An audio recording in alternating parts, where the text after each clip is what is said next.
When you first start a rent roll, it's easy to get overwhelmed and overloaded with work really, really fast. I mean, you have to be everything. You're the leasing consultant, you're the receptionist, you're the trust accountant, you're the maintenance coordinator, you're the routine inspections officer, you're the business development manager, plus you're also the business owner. So that means you're also the person who's in charge of lodging the BAS and making sure that Xero is up to date. And you're also the person who cleans the toilets and empties the bins. You can get absolutely overloaded with work. So there comes a time when you've got to decide whether you're going to hire a VA, a virtual assistant, or whether you're going to hire a local employee. So today, I'm going to share with you 3 steps you can go through to figure out whether you need a virtual assistant or whether you need a local VA. Stay tuned.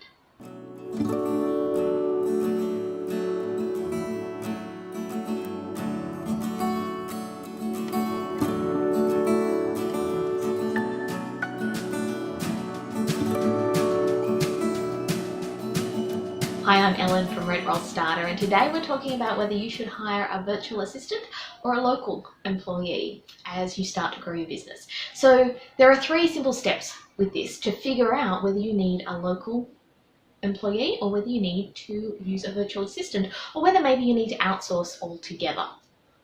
So step 1 is just figure out what your zone of genius is. So what are all the things that you are exceptionally good at doing? What's the stuff that you're really great at doing, you really love doing, and these are the things that you should be focused on doing. So if you're the business owner, there is a good chance that the stuff that you are best at is talking to landlords, talking to tenants, bringing in new business, setting up relationships with referral partners, those sorts of things. So if they're your zone of genius, these are the things that you should continue to be responsible for.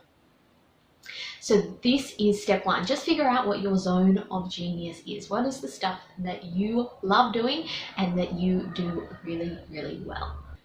So step 2 is figuring out what's boring for you. What's the stuff you hate doing? For me, I hate receipting rent. I hate doing bank reconciliations.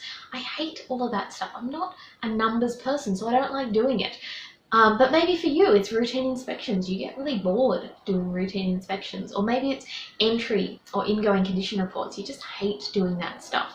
So figure out what's all the stuff that's boring for you, because this will give you some insight into what tasks you need to offload to someone else. And once you know what those tasks are, you can start to figure out who it is you're going to hire. But figure out what's the boring stuff that you hate to do. Now, step 3 is where we have to get creative. We want to start to create a list of all the ways that you could get the boring stuff done. So write a list of all the ways that you could offload the stuff you hate doing. So maybe you hate doing routine inspections. So we're going to create a list of all the ways you could get the routine inspection stuff. So obviously one way you can get it done is to do it yourself, but that's probably not the way you're going to do it. Another way might be to hire an outsourced routine inspection company. Or another way might be to hire a permanent employee into your business who is responsible for doing the routine inspections. Or another way might be that you still do the routine inspections yourself, but you change the way you do them. You do them with video, you do them with voice to text, you do that sort of thing, and you get a virtual assistant to finish typing up the inspection and send it out for you. So maybe you still have to do it yourself because you can't quite afford to outsource it altogether, but maybe there are ways that you can minimize how impactful the routine inspections are for you because it's something that you hate doing. So you'll go through and create lists for how you could achieve these tasks alternative ways. So for all the things, including your trust accounting, if that's something that's on your list, including your social media, if that's something that is on the list of things that you don't like to do, write lists outlining all the different ways you could get these tasks done. And then start going through the lists and figuring out what options are actually viable for you and your business.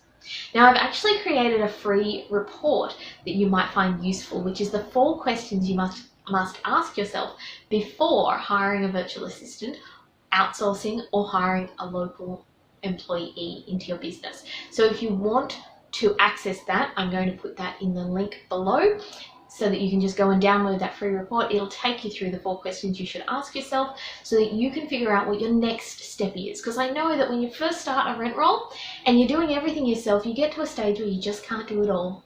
So you've got to figure out, do you need somebody locally or do you need a virtual assistant?